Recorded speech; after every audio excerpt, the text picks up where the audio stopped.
You're very welcome on to the Matchbook Cheltenham Trail. This is episode 5, believe it or not. We're flying through it as we approach Christmas. I'm your host, Daniel Hussey, joined as ever by Cheltenham Trends expert Matt Tombs and Racing TV's Donn McClean. Plenty to get through, and I know a lot of you guys enjoyed the analysis of the races, so we're going to be delving into the weekend review, eye catchers from the lads, and we have a little bit of time for one or two questions as well, and a little bit on race IQ. I know it gets a lot of people going, but we're saving that to the very end to see the good, the benefits, the drawbacks, and why the guys sometimes use it and not others, etc. So stay tuned to the end of the show. That should get people talking. Before we get going, if you're new to the Matchbook Betting Exchange for racing and you'd like to get involved, our exchange markets the morning of the race, an hour before, very competitive. You will be getting the best price out there on the odds checker grid. But if you don't have an account yet and you'd like to set one up, take advantage of our offer exclusively for listeners to the podcast. Enter the bonus code POD50, POD50, and get £50 worth in free bets when you bet £50. Full T's and C's will be available on screen just there in a second, but also available on insights.matchbook.com. Matt, let's get straight into it. So we're going to do the weekend review, as I said. Quieter weekend. It gives us a chance to almost breathe into the season. I think this is going to be our final episode until after Christmas, although the guys will be doing a special Christmas preview next week. December Gold Cup, take it away with your Cheltenham trend, which is a trend towards the Cheltenham Festival for that each specific race we're going to cover, and then your thoughts on the race. Yeah, to support the Hunt Family Fund December Gold Cups, produced 13 festival winners this century. That's the joint most for a handicap. Generally a strong race, albeit with 10 runners. This was the joint smallest field since 2002. And often festival handicap projects gain experience in good races like this when conditions don't suit them ideally. One example of that is when horses are running over a trip that doesn't suit. So running a stayer in a race like this can teach them to jump against handicappers at speed, which can help them when they get to the festival. And so the trend is runners in the Ultima and Kinmure, 3 from 31, 44% profit. And the race itself, fascinating to watch. There are so many of these intermediate trip Premier Handicap chases each season at Cheltenham, yet the same thing keeps happening. Someone gets out the front, controls the race, makes much or all of the running. Here they look to go really steadily, and yet everyone was happy to sit in behind. Maybe it's because Glenn Gooley was an outsider, an Irish rating of 146 after finishing second in last year's Thyestes for Willie Mullins, off 128 here, so potentially well handicapped despite being £7 wrong. And he followed Gemirong, called Cody, Warthog, Frodon, Village Vic, Nice One Frankie, in making all or a lot of the running in the previous 10 renewals of this. So well done to Faye Bramley and Sean Bowen. They were switched on, whilst a lot of the others weren't. Inevitably, a few weren't seen to best effect here, most notably Hojoli Smoke, who's keen off the sedate gallop, got done for toe, finishing 9.5 lengths fifth. He could well be one for that trend I mentioned, as stepping up to 3 miles again for something like the Ultima look ideal for him, especially as patiently ridden horses like him have a good record in that. Vincenzo ran for a long way well again, but been second in the Paddy Power, 3 big pots in a row he's been second in now, and he hung in behind here at the business end, not looking straightforward. And he'd gone up £5 for the previous 2 seconds and may go up again here. The winner nicked it from the front, so normally I'd say second be underestimated next time, but I wasn't impressed with his finishing effort here. And Jaguar was attempting to become the first seasonal debutant to win this century, although Tamarin Bleu had been off since June. He's got a big engine, still novice at his obstacles. He was keen at the back. The race wasn't going to suit him. It'd be interesting to see what he's targeted at now. Similar races on New Year's Day and Trials Day are being mooted. The difficulty for punters is going to be whether connections are prioritising landing one of those good pots en route to the Ryanair, or are they focused on winning another handicap at the festival? Okay, and fascinating stats on those handicaps with the profit. There are only 3 winners out of 31, but you would have got 44% profit. Don, your thoughts on the race? I mean, Vincenzo, another second, was sort of the headline for me anyway. Yeah, look, great that the race was named after the Hunt family. Great that it was a big fundraiser for John Hunt and his family as well. And that was brilliant to see. The race itself, yeah, Vincenzo, I backed Vincenzo, and the whole way I was thinking he was going to win. But as Matt said, like Sean Bowen, again, from the front this time as opposed to from behind and getting a horse rolling, just stacked them up. The finishing speed was 107% of overall speed. So he rode a waiting race in front. They were all happy to sit in behind him. And, you know, as Matt hit the nail on the head, maybe because he was an outsider, maybe because the jockeys just wanted a lead. Nobody else wanted to lead. They all just sat in behind Sean Bowen. And then when he kicked, they couldn't kick with him. Like he's a he's a classy horse. Glengully, he was a good horse for Willie Mullins. He finished second at Thyestes and second in the Tim Duggan chase as well, off a mark in the mid 140s, racing off a mark of 128 here, albeit £7 out of the handicap as well. So that's possibly why he was sent off at such a big price. But look, he did it well, and brilliant for Faye Bramley and AP McCoy and all the team there. So big win in a valuable race. Vincenzo, yeah, look, what does he do now? He's 7. I thought he'd come forward from his run in the Paddy Power Gold Cup, which he probably did. And he was £2 higher here than he was in the Paddy Power Gold Cup. And Dylan Johnson had lost his £3 claim. So he was effectively £5 higher than he was then. But even so, he had every chance to go and win the race, and he just couldn't do it. Maybe he can step up and trip now. He's a half brother to Nano second, who stayed 2 miles and 6 furlongs in France. And his dam is a sister to Turgo, who won a grade 1 over nearly 3.5 miles in France. So maybe he could do better, maybe stepping up and trip. But look, he's a talented horse, and if things fall his way, I'm sure there's a race like this in him. He's only had 6 runs over fences. He's only 7. So there is plenty of potential for him to improve on this. So I wouldn't fully lose faith in Vincenzo yet, for all that he wasn't, he was a short enough price. He wasn't missed by the market or anything like that. So maybe there's more in him if he can step up and trip. Jaguar, yeah, like he's a classy horse. They were talking about the Ryanair chase potentially for him before the race.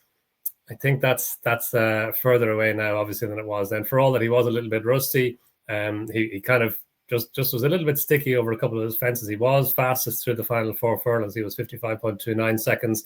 Glengully was 55.77 seconds. So Jaguar did finish off his race relatively well off a slowly run or slow pace.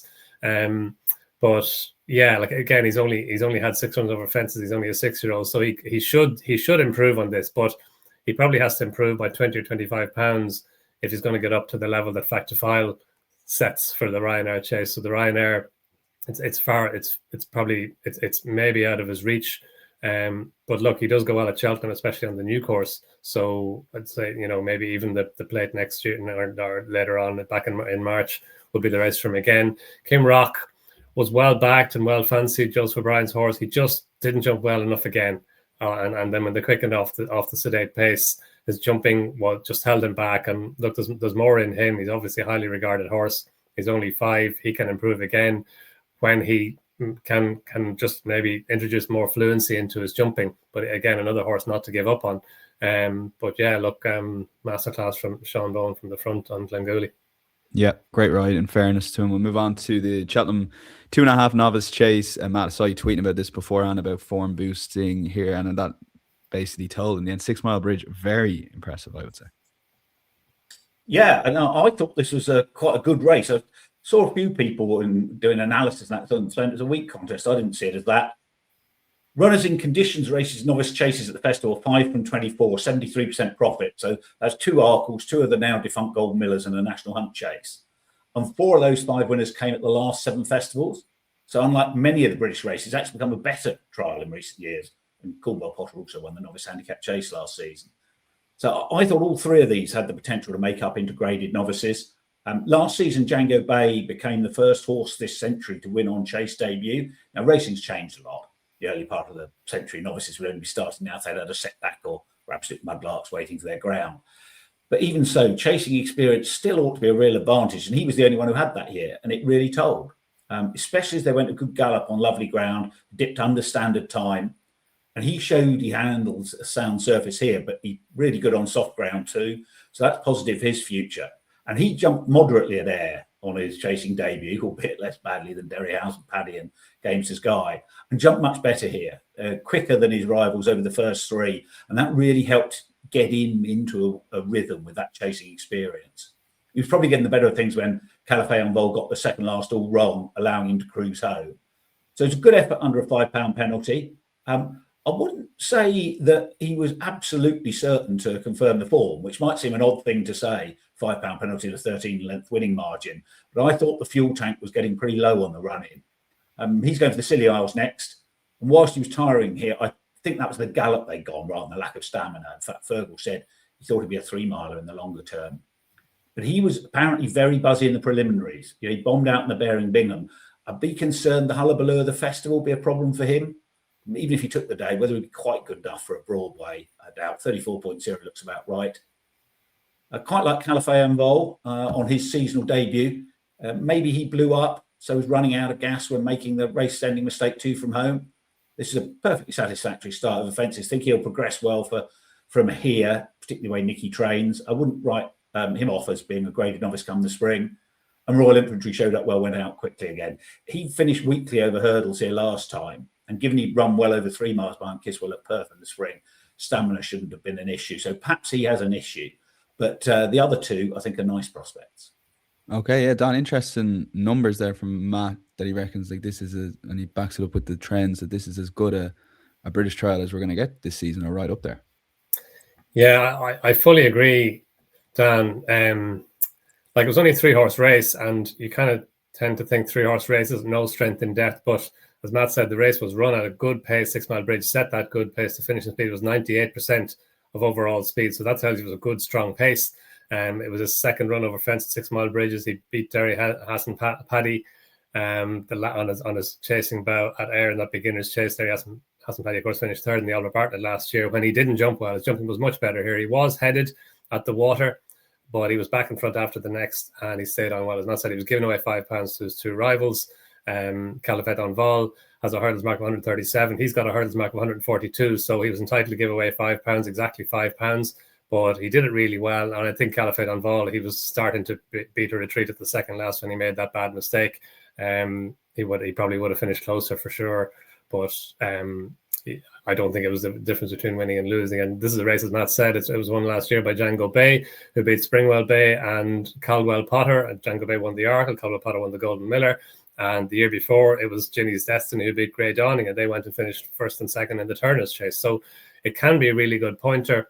And the time of the race was 1.75 seconds faster than the Veterans Chase, run over the same course and distance later in the day, for all that the Veterans Chase was run at a slower pace. But the overall time was a good bit quicker. And to me, that's a positive. It was likeable the way 6 Mile Bridge finished off his race. He really quickened away from his rivals. It was a good hurdler last year. His first past the post in the Classic Novices Hurdle at Cheltenham in January, the Grade 2 race. And yeah, he's going to be really interesting on the silly odds. He's only run at Sandown once. That was in a bumper, which he won. So he's going to be a big player in the Scilly Isles and that style of racing up in front. And we know this at Sandown, over those 7 fences, including the railway fences down the back straight. They're a big asset at Sandown. That style of racing is a big asset to bring to Sandown. So yeah, I can see him going on from this again, likely raced horse. And he's only had 5 runs over hurdles, and this is just a 2nd run over fences. So still potentially plenty more to come from him. Calafet on Vol, yeah, like as Matt said, it was first run of the season. He won the Sydney Banks Hurdle at Huntingdon last February. He finished 6th in the Sefton when he probably didn't stay, when he was sent off as favourite for that. So I wouldn't give up on him over this type of trip. And Royal Infantry, he's got a hurdles mark of 138. He finished 4th in the Rossington Main last season. He finished 5th in the Top Novices Hurdle. So a decent horse for all that he weakened late on. He was well beaten in the end. But no, I think it was a really, really interesting small runner field. And maybe the form of the race or the strength of definitely the first 2 might be just a little bit underplayed in the future. Okay, a race to keep an eye on. And we'll stick with you, Don, for the cross country over at Cheltenham. Keith Donoghue was on ITV Racing beforehand with Ruby Walsh, explaining how you should ride the course. How did final orders go off at 20 plus on Matchbook Betting Exchange and 17.0 Industry SP, Don? Yeah, I didn't see Keith Donoghue with Ruby Walsh. Was it before or after the race? Before the race, yeah. So he hopped in, maybe because he was on a 16-1 shot or whatever. So he hopped in and just described best way of, and you should seek it out on social, by the way. It's well worth watching. But yeah, and it's just, he just backed up all the talk basically. Yeah, no, I mean, what going on and talking about the race beforehand, how to ride the track, and then you go and win on a 21.0 shot. Look, Keith Donoghue, like he's a brilliant jockey, brilliant horseman. But over this course, and I think Gavin Cromwell said afterwards, he's worth a stone. And whatever it is, Davy Russell was similar at this course. Just, that those kind of horsemanship skills that are developed over, point to points or hunting or whatever. Keith Donoghue has it. Like he's won 5 of the last 7 renewals of the cross country chase at the Cheltenham Festival. Now, okay, 3 of those were on Tiger Road, but they still had to be ridden. Delta work on Stumptown as well. And he's won this race, and this is his second year in a row winning this race, and he's just brilliant on at this track. It's brilliant to watch him because he's kind of, you never see him in the wrong place. Like they're going around a right-handed turn, and he's on the inside. They're going around a left-handed turn. He seems to be on the inside again. It's just no, it's just, as you say, Dan, a joy to watch him riding this race. And his judging the pace was bang on as well, because it's not a race. It's a race in which you generally tend to see horses coming from a little further back, but the pace was not fast, finishing speed of 112%. And he obviously was aware of that and made sure Final Orders was handy from early. Like he went on after the 8th or the 9th obstacle and made the best of his way home from there. J'Arrive de l'Est came and moved into second place behind him from a long way out as well.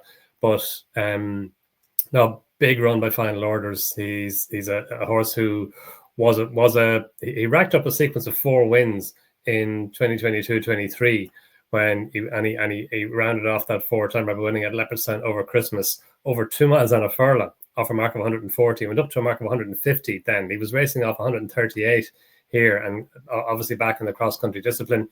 This is his first run at the cross country track at Cheltenham. He's run twice at the cross country track at Punchestown. He finished 3rd behind Desert Moor House last time in the Riscaton Chase. So he's got the potential to improve again at this. Like, he obviously loves this discipline, and Keaton is going to be faced with a quandary now, him or Stumptown for the Cheltenham Festival days, providing they both get there. But no, big run by Final Orders, super ride by Keith Donoghue. The Gavin Cromwell horses, they're back in form now. We've had a couple of pieces of evidence to that degree, or to suggest that over the last couple of days. J'Arrive de l'Est was interesting as well. Really well backed for Emmett Mullins and Paul Byrne into 7-4 favourite, and he ran well. He was prominent early on and just couldn't get to Final Orders. But again, only a 6-year-old, and his first run at the track. Obviously, he's run over cross country before, but the first run at the track, and another horse from whom there could be more to come. And I'm sure the Cheltenham Festival race is on his radar as well. Isao Madrid finished 3rd in the end. He jumped a little bit to his left. This is his 2nd run at the track. He unseated at the 3rd fence in this race last year when he was a short enough price. So again, another horse that you keep in mind. But bearing in mind as well, the race at the Cheltenham Festival is a handicap as well. So J'Arrive de l'Est is probably going to meet Final Orders on better terms than the terms on which they met here. But at the same time, the way Final Orders did it, he's obviously he enjoys this discipline, and he's a horse to definitely keep in mind and on your shortlist for the festival race. Okay, Don touched on that the race has changed to a handicap at the festival, Matt. But what sort of trial is this race for the festival going back the last 20 years? It's been an excellent trial. Half of the 20 festival cross-country winners ran in this, 11 if you count Josie's Orders, who later got the race on a technicality. And as you guys were saying, both races are now handicaps. And if you only count the 11 renewals, where both this and the festival race were handicapped, that record improves to 7 winners from 11 renewals. Last year, it was a 1, 2, 3, 4, 5 in March, Stumptown doing the double. And the cross-country track at Cheltenham, very different to Punchestown or part of BC. It had to be shoehorned into the centre of Presbury Park in the 90s, whereas at those other tracks, the cross-country track was there first. And the consequence is that it's very tight. Few opportunities to gallop until the business end. The test's all about being able to keep on an even keel, negotiating the obstacles, then being able to sprint when they get onto the racecourse proper. And as Don mentioned, 112% finishing speed illustrates that. And because they go so slowly, giving weight away is much easier. It's even more of a specialist course than you might imagine. I absolutely agree with what Don was saying about Final Orders. The interesting thing about him is the ground, which he got the ground he likes here, which he didn't get in the Risk of Thunder. And he won in a time just 0.85 seconds under standard time. At the last 7 festivals, the winning time has been 37, 35, 64, 38, 65, 23, and 40 seconds over standard. So even last season, when the ground was described as good to soft, good in places, it was in fact so wet the crowd weren't allowed into the middle of the course. There's no drainage, unlike the conventional tracks. And whilst they've found a method of watering, it's a logistical challenge, so they don't do it very much. So the ground tends to be natural, unlike the conventional tracks where the mixture of drainage and watering means you're often running on artificial ground. So we therefore often get quick ground for the autumn cross-country races and then slow ground in March. And I would be concerned about Final Orders on that. I agree about J'Arrive de l'Est 6.0 to 2.75. It looked a classic Emmett Mullins plot. And he was going well until he got the canal turn wrong. Got shoved out wide and lost a lot of momentum on the sharp turn. That probably cost him about a 4 1/4 lengths he was beaten. So while form tends to get franked at different weights over this track, if he learns from that, he's got prospects of turning it round. He run only on softer or slower in France, so the likelihood of more testing ground in March may help his cause. And I'm always looking for horses having a sighter on debut in this sort of race, who took to it might be a totally different proposition next time. An Unanswered Prayers well backed into 9.0, last for much of the first part of the race, made up the ground without ever being asked much of a question, decent 17.25 lengths fifth. So he's one who's got a future in this division. And sometimes after watching the December race, the picture for the festival race actually looks fairly clear, because 16 of the 20 festival races have been won by a horse that ran in one of the two races earlier in the season. Can be a really good anti-post race, especially as most people don't play anti-post. But with the November race postponed to a trials day, uncertainties over whether this form will be upheld. Stumptown had a hard race in the Pardubica, and the new King of the Banks Desert Wall House hasn't run over this track yet. So I'm not dipping my toe into the anti-post market quite yet. Okay, but as Matt said, keep your mind open. If you do fancy something, it is probably one of the least bet anti-post races, at least anti-post anyway, as I said. We will move on to the Albert Bartlett Novices Hurdle. This is the one obviously ran over the weekend, and then Matt will hit us with the trends in a few minutes, Don, on what it means for the Albert Bartlett Cheltenham Festival race. But what did you make of last weekend's one? Yeah, the trend is that 4 of the 14 winners won the Albert Bartlett, 3 of the others placed. But the last 6 Bristols have produced 10 runners in the Albert Bartlett, all looks were unplaced. Before Ireland dominated the festival in recent years, this was the best trial, simply being over course and distance part of it. But the bigger element was that the hurdles track on the new course provides a different test to most tracks, third last being about 7 furlongs from home. It's forgiving of novice jumpers at the business end and tends to provide a real test of stamina, especially in the Albert Bartlett itself, where you often get close to a full field of 20. So it's an inherently a strong trial, but that will make little difference if some of the best novices are not running in. Okay, yeah, Don, your thoughts on the race?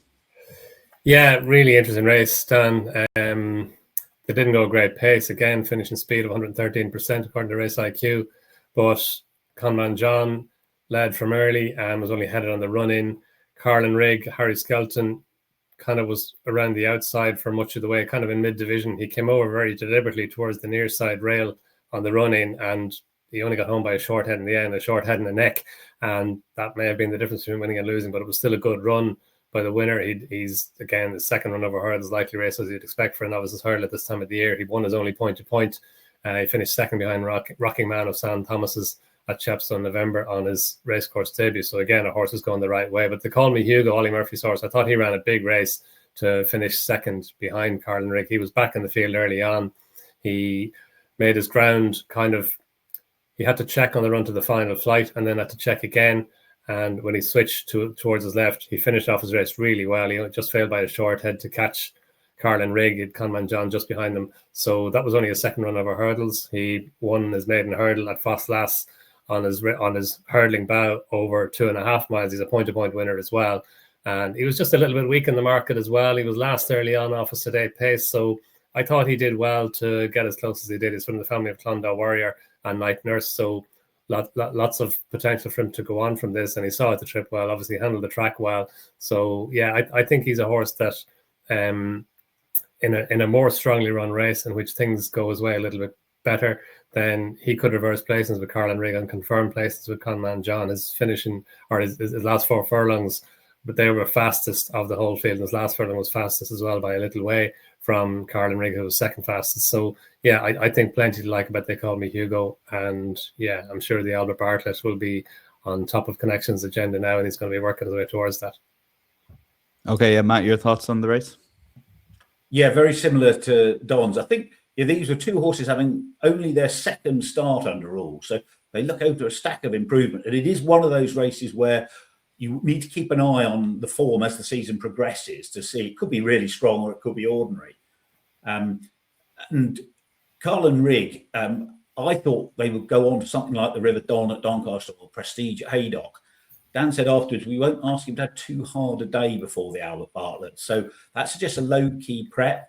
Given he looked a bit green here, I'd be a bit worried whether he'd be streetwise enough for an Albert Bartlett if he doesn't get a bit more meaningful racing in.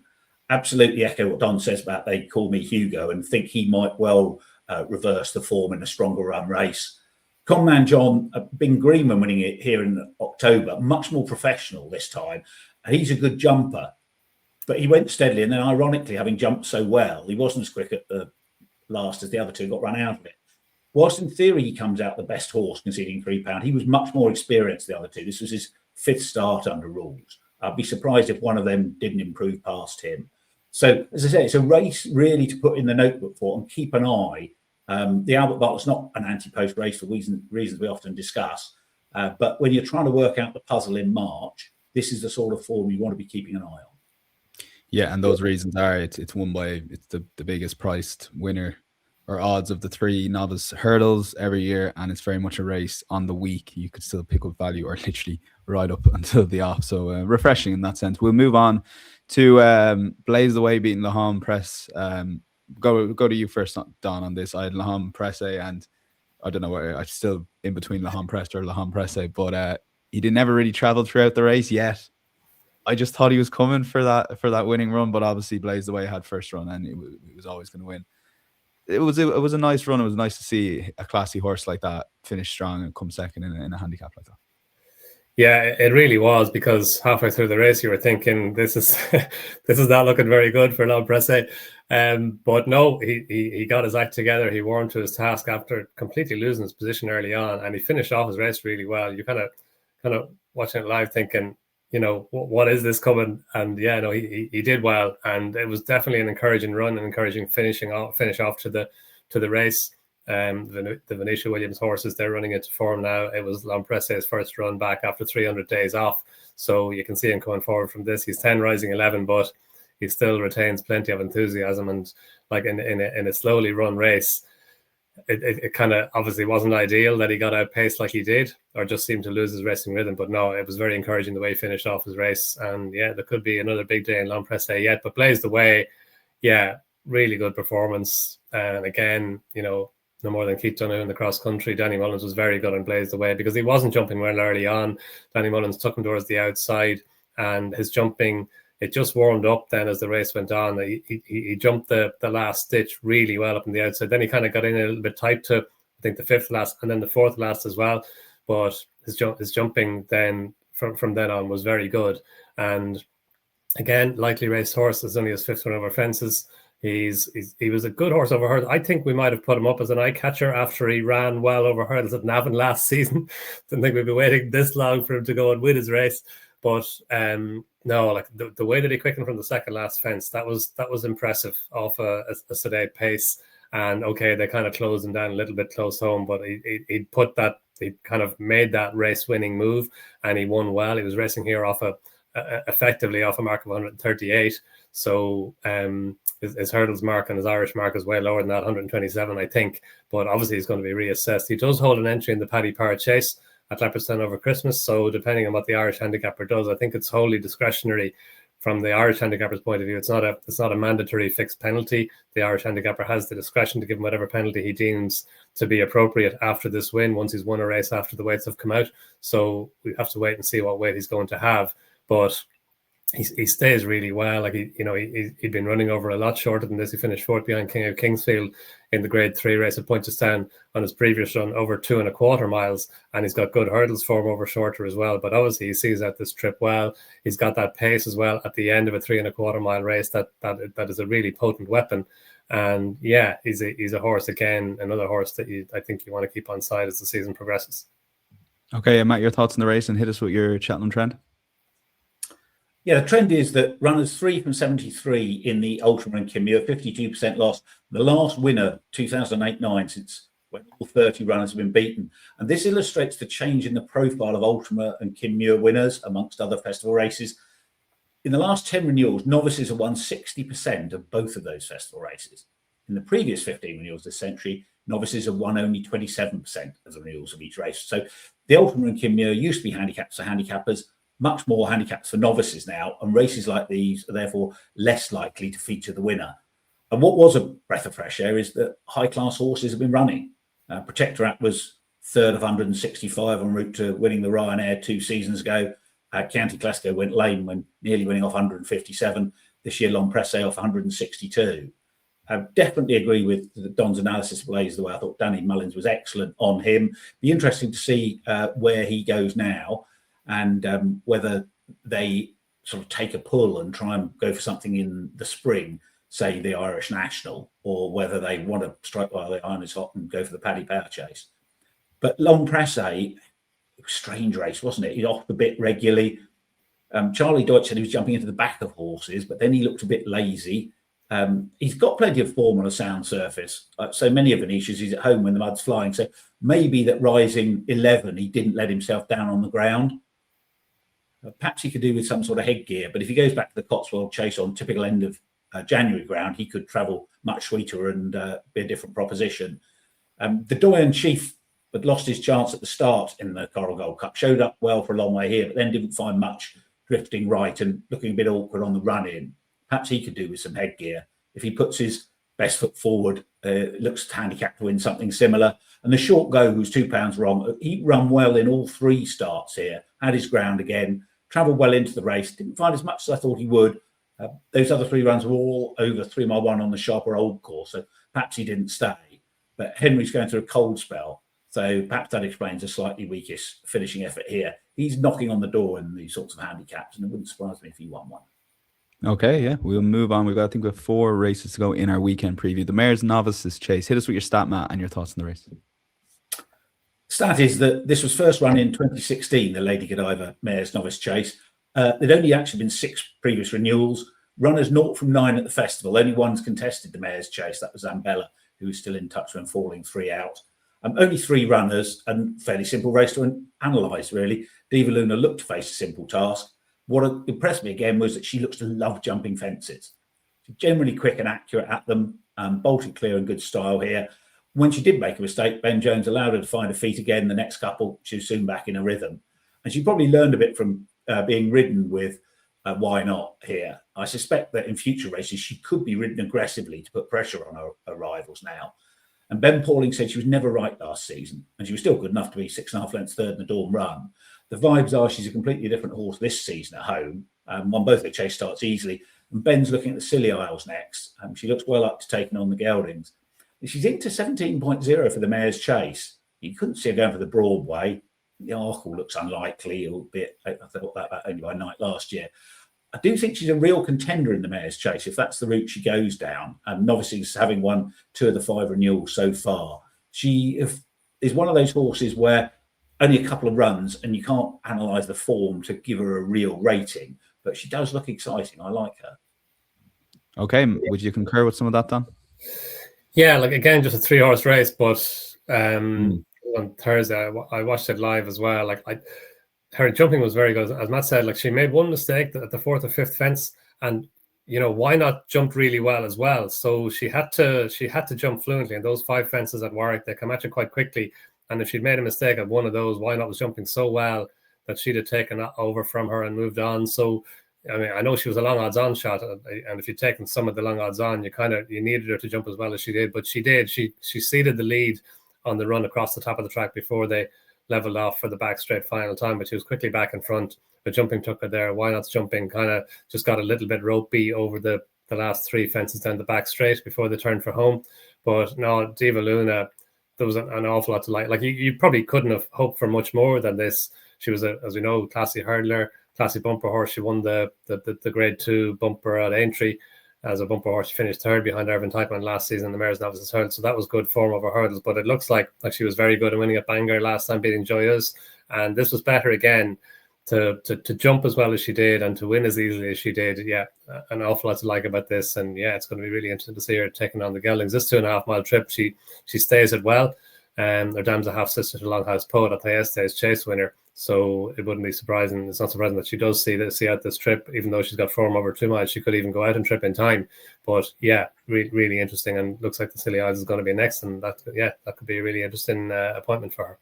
Okay, and setting up that Scilly Isles for quite a decent renewal.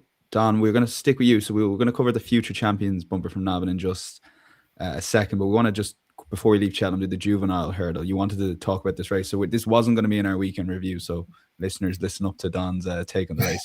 You enjoyed the race anyway. And there's 2-3 horses potentially that can come out of it. Yeah, I just thought it was a really interesting race, and Matt's going to have the trends on the degree to which it is a pointer to the Triumph Hurdle or other races. The winner was good, Minella Study, Adam Nichols' horse. It's his third win over hurdles, his third win. He didn't win on the flat actually in six attempts. He's going to get a flat mark of 69, but obviously he's a much better hurdler. And his dam was good. She had a rating of 97. He was with John Nallen on the flat. He won a 3-year-old's maiden hurdle at Tipperary back in July. And then he won the Wensleydale listed race with Weatherby in October on his previous run for when he was after he joined Adam Nicholl. But this was very good. He was up handy from early towards the inside. And when Matthew fell at the flight down the back straight, he kind of got hampered a little bit. And he did well to get back to recover his equilibrium as well as he did. Cinnamon Cocoa was hampered as well in that maneuver. And I'd gone into the race. I thought it was interesting that Joseph O'Brien and the Simon Munir and Isaac Suede team were sending him over for this. And it could be like Joseph O'Brien has such a good record in the Fred Winter hurdle. It could be that Cinnamon Cocoa was a Fred Winter type horse. And he was very weak in the market. He was hampered and he ran well for a long way. He did tire from the home turn. He was well beaten in the end. But Cinnamon Cocoa, I still think a horse to keep in mind. Manella Study was just very, very good and winning as well as he did. And he's obviously a horse on the up.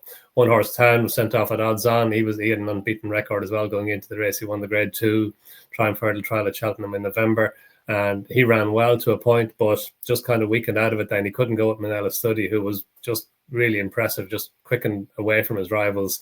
And again, a horse who could step forward from this as well. And Winston Jr., I know Matt does like him. He'll talk about him a little bit more. I thought he ran well for on a big day for Faye Bramley. He was just a little bit keen through the early part of the race. I thought he did well to keep on as well as he did to finish second in the end. Okay, Matt, take it away. Yeah, so though this isn't a pattern race, often a good contest. Catch It and Defi Desoy both won it en route to taking the triumph. Very much agree with Don about Manella Study. Worth remembering, Triumph winners begin at all sorts of different times. The last 10, one was a debutante, 3 at Christmas, 2 began in February, 1 began in October, and 3 weren't even novices, having won in France the previous season, starting in Ireland in October, the Hattons Grace meeting and at DRF. So I think you need to be open-minded in this division. A lot of people will say, oh, yeah, the good horses haven't even come out yet. So whilst coming from Adam Nicholl's small yard, he's not an obvious shortener. But if there aren't stunning juvenile debuts over the festive period, then the current 21.0 could look a big price. And as Don mentioned, I was real eye-catcher Winston Jr. Talented maiden on the flat for Jessica Harrington, rated 89, £20 higher than the winner. And he was still running for Jessica in September. So he hasn't had long to acclimatise to Faye Bramley's yard, to jumping, and he pulled really hard for a long way here. So whilst he was no match for the winner and was given a typically considerate ride by Harry Cobden to finish second, he looks a horse with plenty of improvement, and he looks to enjoy jumping. He's still a bit raw. I think Faye Bramley's expecting him to improve. He needs one more run to qualify for the Fred Winter. Could easily arrive there well handicapped. The concern would be him settling. So it might be they want a couple of runs after the turn of the year to knock the freshness out. Be interesting to see how he's campaigned now. He's won for the Notebook. Okay, and we will move on to, as promised, the Future Champions bumper. Matt, how good a race is this for the Cheltenham Festival? I think it was first launched around 2004. And secondly, your thoughts on the winner, because we do right now, I know it's very early, particularly for champion bumper betting, but in mid-December, we do have a new favourite for the Cheltenham Festival bumper. Yeah, it's a really good guide to the bumper. And also, it's the horses from this tend to go off short prices. So the trend is that since it became a pattern race in 2004, runners have finished 4210, 8p, 11202 in the champion bumper. But the 3 winners, Dunwood went off 5.5, Envoy LN 3.0, Sagerhard 3.13. And since then, American Mike was second at 3.5 and Calypso's Chance went off 3.5 favourite last year when bombing out. So this is a really strong race. And there is often the opportunity to back the winner now if they're an intended runner, and trade out some or all of the position on the Matchbook Exchange nearer the off. And Gordon Elliott won 7 of the last 8 renewals of this. He usually runs one of his best horses in it. He's won it with Sagerhard, Envoy Len, Sandcrow, back in the day, Don Cossack. And as is often the case, one of the Elliott Jigginstown horses was scratched on the day. So that left Panjandrum as Gordon's representative this year.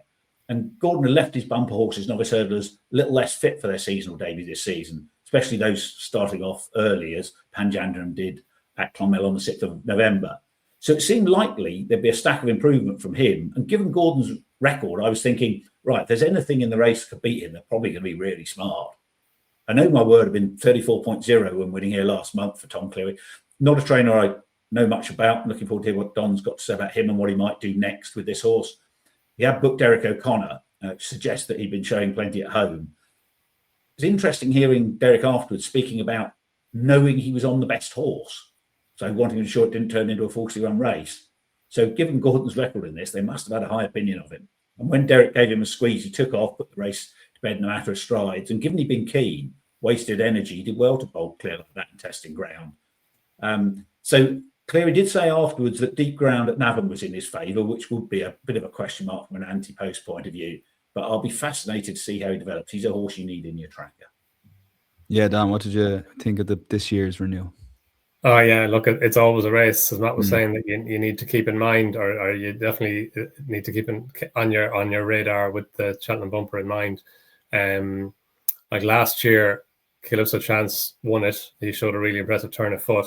He beat Heads Up into second place. Heads Up went and finished second in the Champion Bumper. Classical Creek was back in third, and he's obviously a good horse. He's proven this season. So, and then to go as well as all those horses that Matt named, who went and won or ran really well in the Champion Bumper, and then went on to bigger things as well. So no, it was only a 4-horse race this year, but it's always a strong race. And oh my word, yeah, he was very good. Watching the race live, I thought he was racing a little bit keenly, just up on the outside of Panjandrum. Panjandrum only just scraped home on his race car on his debut at Clonmel in his previous run. He looks like a real staying horse, and Josh Williamson just looked like he just wanted to go quickly enough in order to try and draw the sting out of his rivals. In the end, he came under a ride early on, and Derek O'Connor was just swinging up on the outside, no my word. And then, you know, when that happens, when a horse is up on the outside of a horse who you know stays well, that you just don't know what he's going to find. But oh my word, found all of what it looked like he might find. He really quickened up and came away on the run up the hill. Ruby was on Racing TV. He did make the point afterwards that he didn't go that far beyond the winning line. He pulled up quite quickly after the winning line. And it's always a thing that Ruby places a lot of store. I remember when Cutback de Board won his beginner's chase, he went all the way around to the fence on the far side before Paul Townend could pull him up. But I thought even allowing for that, just the turn of foot that, oh my word, showed off a sedate pace to go clear of probably very good horses behind him. It was really impressive. And he won before in the Navan, as Matt alluded to.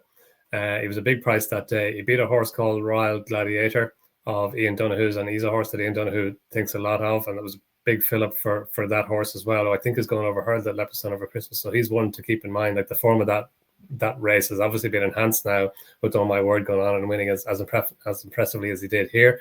But no, really impressive performance, and it's not surprising that he's towards the head of the market, or at the head of the market for the Champion Bumper.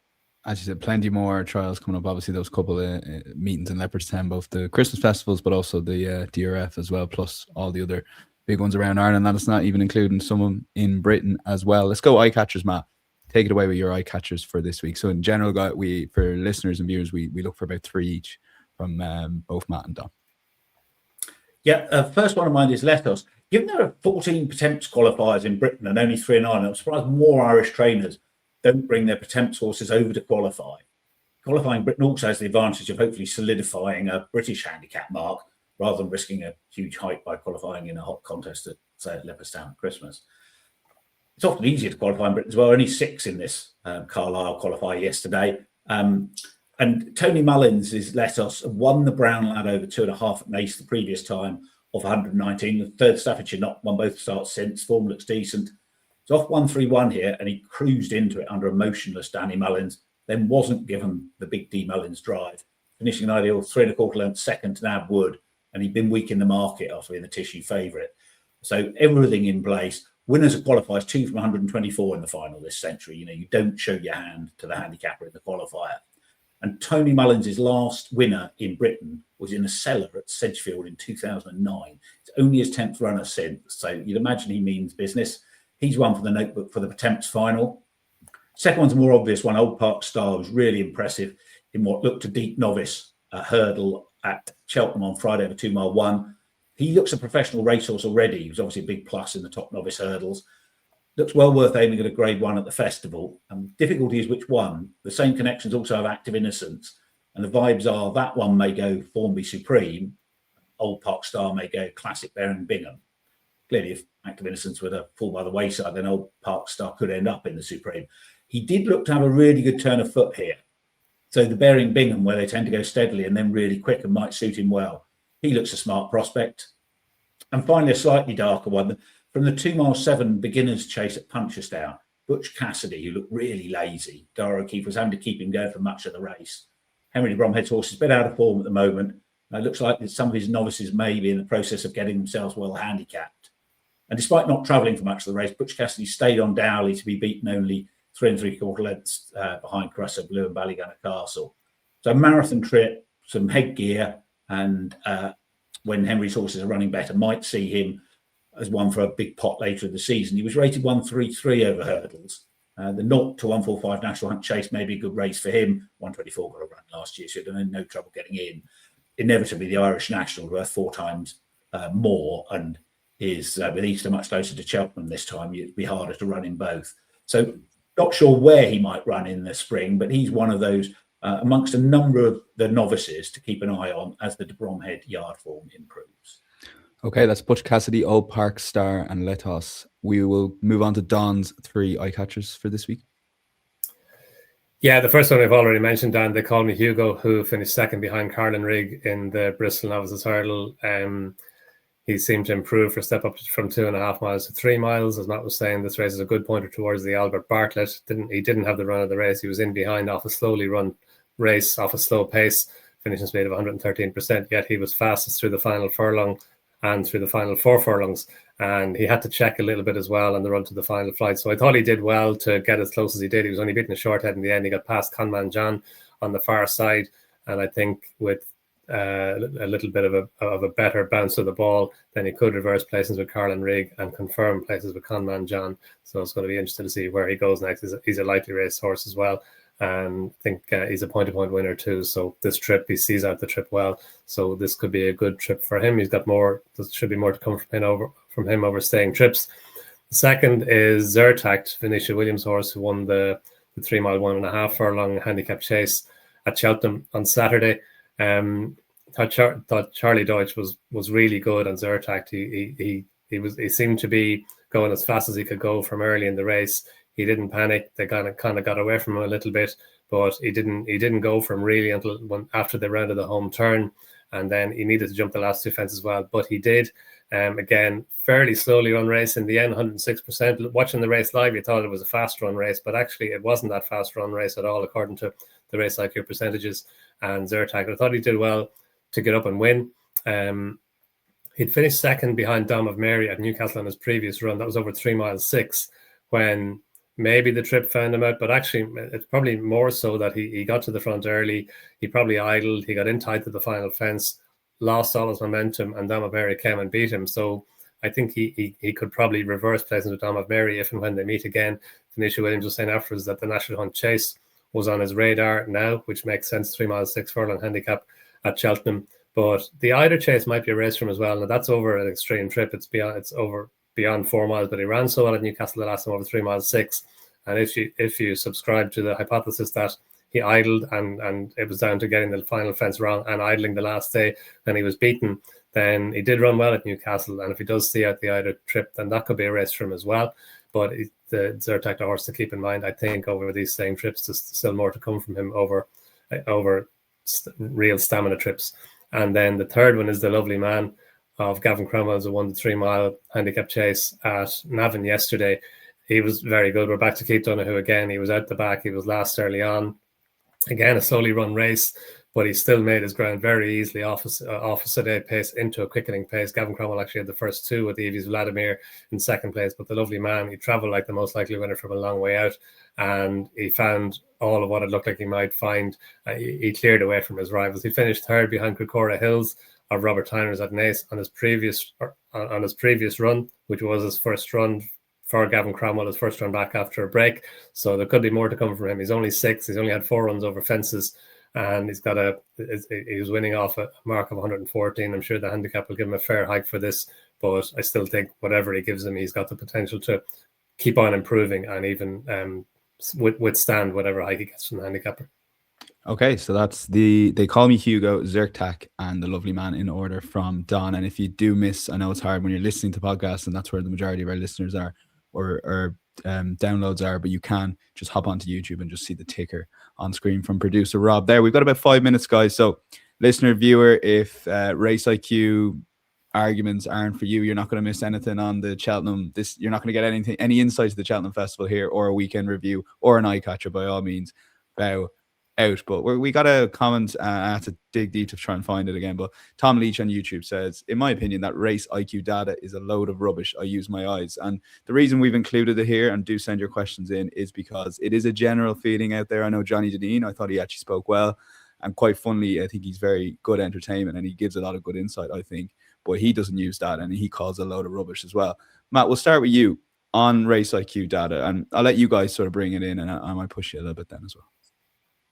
Yeah, I disagree. I think it's fascinating and can be really useful. But what it is still embryonic. Like almost all innovations, Pageful are still developing the concept of the technology. So some parts of it more useful than others. Personally, I don't factor in lengths gained jumping much. That depends too much on how other opponents jumped. What I think is really interesting is the speeds coming into and out of an obstacle. Yeah, that's really innovative and may potentially really change the way we look at jumping. And I've always been a big believer that the momentum away from an obstacle is an underbet factor. And I've spent 30 years using my eyes trying to get an edge from that. And so that's the sort of thing that I imagine Johnny Deneen's doing too. But now if you've got data on it, I think some punters, particularly my sort of vintage, struggle to adapt to new things like that. For example, I saw people on X giving out that Matchbook got a high jumping index in the hilly way. But into almost everyone's eyes, he was making mistakes. But he does tend to land with momentum, even when he makes an ugly shape. So to me, that's fascinating. Could lead to a new category of ugly but effective jumpers.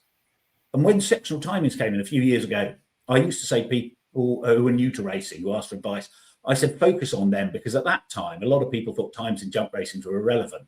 You're having grown up in an era where nobody knew how far the races were run over, times didn't matter.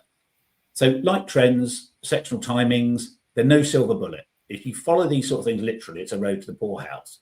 But if you can understand the context and factor these tools into your analysis, then they're really useful. And if there are viewers out there just starting to get involved in punting on jumps racing, my advice, really focus on the race IQ data. In particular, as the method develops over the next 2 or 3 seasons, see where the improvements are, which bits really identify things that are misunderstood by the market. And that Matchbook point may be something that's really misunderstood by the market, because the obvious conclusion is he's jumping really badly, and he may not be jumping as badly as people think. So a lot of punters out there closed-minded about it. A lot more won't take the trouble to try and understand it. I think that there's some really good ideas in Race IQ, and in 10 years' time, we'll be looking back and saying bits of it changed the way we analysed races. So whilst inevitably I'm not a fan of all of it, I'm most definitely a fan of the Race IQ concept. And hopefully over the next few seasons, I'll go from being a sort of novice user to someone who can really get an edge from it.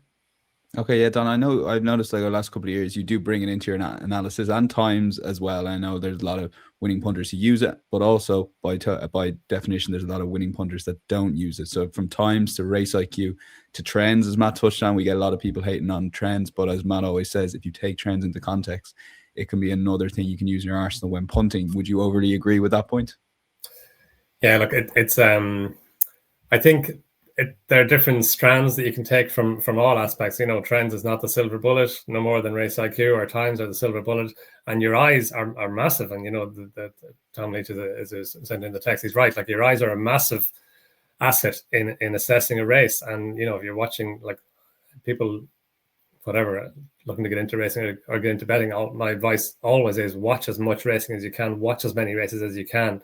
And, you know, you can read a race report, but you can't. There's no substitute for having watched the race live. And you can read the times, but at the same time, there's no substitute for having seen it.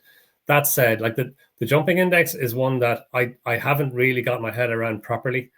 And length game jumping, fully agree with Matt on that. Like length game jumping is relative to the other horses in the race. So to me, that's the jumping index is more important than that. It's the absolute rating. But like the Hillyway is a very good example. I was very, very surprised when I came home and saw that Majborough had jumped better than Van de 50 in the Hilly Way. Like, to me, that made no sense. And then I think we might have mentioned it on here actually that week. I kind of went, maybe and I don't know exactly how the race IQ metrics work, but I'm guessing that they put a lot of emphasis on that, as Matt said, the momentum or speed loss, or the less speed you lose going over a fence or a hurdle, the better that is in the jumping index. And Majborough was 9.0, Van de 50 was 8.4. That made no sense to me, having watched the race. And I watched the race again. I thought, maybe Majborough is just not decelerating by as much as Van de 50 is, for all that he was getting in tight and going to his left. Maybe, whatever the envelope that they talk about, he came in and out of the envelope quickly. So, but I don't use the jumping index as much as I should, or as much as I do other elements of race IQ. The other thing about jumping index is, if a horse jumps well, he jumps well. For me, I'm looking for things that have happened in a race that, if the race panned out differently, that horse could improve on the bare form that he showed in that race. Like, races are priced up on the evidence, and there's a big recency bias in markets for me. So if a horse has jumped well, he's probably going to jump well again. If a horse has jumped poorly, he's probably going to jump poorly again, unless he's jumped well at Ascot and he's jumped poorly at Cheltenham twice, and now he's back at Ascot. So that's a kind of for me, then that's a point of differentiation where you can say, right, he's back at Ascot now, therefore, and his jump index or whatever, he jumped well at Ascot 2 runs ago or 4 runs ago, and he's back there now. So that's a positive. But for me, the race IQ is really, really important for times and sections and how races run. And the different tracks are different, and the finishing speed par is different at different tracks. But you can watch a race and think it's run at a sedate pace, but then you get the race IQ data and you realize actually it was run at a fast pace, or vice versa. Like that, for example, the Zyrtec race. Watching the race live, I thought it was run at a fast pace, and that was what allowed Zyrtec to finish off as well as he did. And maybe his finishing effort was looked better than it actually was. But actually, the finishing speed was 106%. So it wasn't run at an overly fast pace. And Zyrtec, I thought, did well to finish off as well as he didn't get the better of Holocaia. But no more than any tool in racing, it's a tool, like trends, like visual, like times, like all different aspects. And it's a case of putting it all together and trying to solve the puzzle. And if everybody has every piece of information, there's no edge. Like when Bayer figures came out in America, that when they were published by, I think it was Daily Racing Form published them, everybody had them. So there was no edge then in the Bayer. So you're always looking for an innovation or an edge that's going to differentiate you or give you something that the market, whatever the market is, the general populace doesn't have. And I'm always looking for that. And for me, Race IQ provides an element of that, and it's very useful in that regard for me. Yeah, man, I guess, well, there's 2 things I want to throw at you. Firstly, with jumping, is it visually jumping people are after in terms of being a good jumper, or is it getting from A to B, as in maybe 3 or 4 lengths before the fence, 3 or 4 lengths after? How quick did you get from A to B? And if you got quicker than the other horse, then by definition, you're probably a better jumper, albeit taking everything into context. But the second thing I want to throw at you is, and it's probably the difference between football and horse racing. Football betting throughout has always relied on underlining stats, underlining metrics. And when expected goals came in a few years ago, people started using it to the point where every single professional bettor, I would say, bar none, bar maybe the exception, obviously, to every rule, uses expected goals as their metric and puts up the data and who's performing well based on expected goals. And the market prices are driven by expected goals rather than who's top of the league. I mean, on our football podcast, we get tips from Mark or Adrian sometimes disagreeing, going the other way because it's gone too far and saying this team's top of the league, the other team's 17th, we're halfway through the season, hang on a second, they shouldn't be even money to win at home. I'm saying all this to say the difference between football and racing is a lot of successful punters have always used their eyes and always will use their eyes. So I guess it's obviously a different sport, but it's a different way of going about it. And betting is so intrinsically linked with horse racing that I guess people get not upset, but they get angry when people maybe use race IQ. There is a balance, obviously, Yeah, you're right. And that's the crucial difference, isn't it? Football is an incredibly popular sport for the sport itself, whereas 90-something% of people who watch racing are betting on it, and therefore you go in with a different mindset. But the golden rule always in betting is you're looking for underestimated criteria, not good criteria. If you're training a horse, you just want a good jumper. because then it's got a better chance of winning. When I'm trying to find a bet in the race, I don't necessarily want a good jumper. I want a horse who jumps better than the market expects, because that's where I get my angle from. And sometimes if a horse is a brilliant jumper, that almost gets overbet because everyone's talking about it. So that's why I was interested in the Matchbook as the example. But this general thing about speed being lost coming into a fence and momentum away from it. And there's a bigger picture there, particularly in staying chases, about rhythm, which again is something very hard to do a metric on. But the horse I always remember was Best Mate, who always seemed to get on the right stride, minimal use of energy, which in a staying chase much more important. 2 mile chases, you might want a horse standing off, eating out a length or two because they don't finish tired. And so the track advantage is really useful. So all this new debate about speed coming in and speed going out is just changing the way I'm thinking about jumping. And Matchbook was a particularly stark example. There won't be many of him. And it might well be that he'll still do something completely stupid in the champion chase and throw his chance away. I'm not suggesting that. But what I am saying is, if we can look at jumping in a slightly different way, using your eye, not just are they hitting a fence, are they going left, are they going right, but actually how quickly they're getting from A to B, and then have a metric to back that up, then I do think that's something that for a while is not going to be understood well by the market, and you can definitely will be able to get an edge from it. And that's the recurring theme, getting that edge. A final word to you, Don, because I did see a clip from the new Sports Joe racing podcast or show. I haven't watched it yet, but I saw the clip of Ali Bell made an interesting point that I guess he mentioned expected goals in football, that to get the equivalent in racing, and that's bringing race IQ, jump into everything under the same umbrella, and then saying expected amount of wins. And then I think we're a long way from that. But is there something you foresee down the line? You've seen a lot of changes to analysis from even people starting to time races, etc., years ago to now. Do you think we can get to that stage where there is, like in football, it has just taken over? There's always going to be skeptics. Martin O'Neill is the most famous example, but it is by and large respected by a lot of people who bet, which is the most important thing on football. Do you think we'll ever get to that stage in racing in 5-10 years time? Yeah, look, you can see why expected goals is massive in football, Dan. But as Matt said, and you've seen it yourself in your podcasts, if it can go the other way, like if there's too much of an emphasis on expected goals, then the value could be in going the other way. So as Matt made the point, it's in betting, it's all about getting the edge, about finding a horse who's a bigger price than you think he should be, and that's the key. You think he should be, and the price that you think a horse should be, that's got so many different elements to it. And the race IQ data is, for me, it's one of those elements. I'm not sure it's going to become it's mainstream enough, I suppose. Now people are talking about it quite a lot these days, which is good. But it's not, it's not the silver bullet. More than anything is the silver bullet. But there are definitely elements of race IQ that are really useful, and even not from a betting perspective, from just a kind of an informational understanding horse racing, understanding how horse races are run.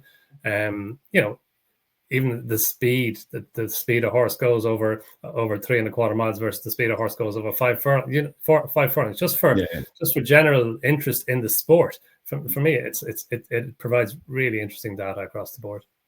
Yeah, fascinating debate, and we spent a lot longer than I'd planned, but I think interested to hear your thoughts. If you're watching this via the podcast, or if you're watching this as a separate clip, do hit us with your thoughts below, because always keen to see what people think in general of race IQ. Do they even use race IQ? But again, you've got that old school punter that has made a success for years. Why would they change? That sort of thing. But fascinating debate. Matt and Don wanted to cover that as well in our last episode of the year, specifically focused on the Cheltenham Festival. Next week, it's all about Christmas. Matt and Don will be involved in our Christmas preview. So stay tuned on our socials to see when that will be, and make sure you're constantly refreshing those podcast feeds and YouTube channel. Make sure we get a lot of people missing the videos and live streams. I know this isn't live stream, but the racing podcast will be next week. If you turn your notifications on YouTube, you can get notified when we go live or when there's a video uploaded. My thanks to Matt and Don. Thoroughly enjoyed our 5 episodes so far, and looking forward to getting back into it post-January with a couple of episodes reviewing the Christmas races. We'll have DRF before you know it. We'll have the Cheltenham Festival and onwards. So fascinating few months ahead. We'll chat to you next week with our special Christmas preview. Enjoy the week's racing. Bye-bye.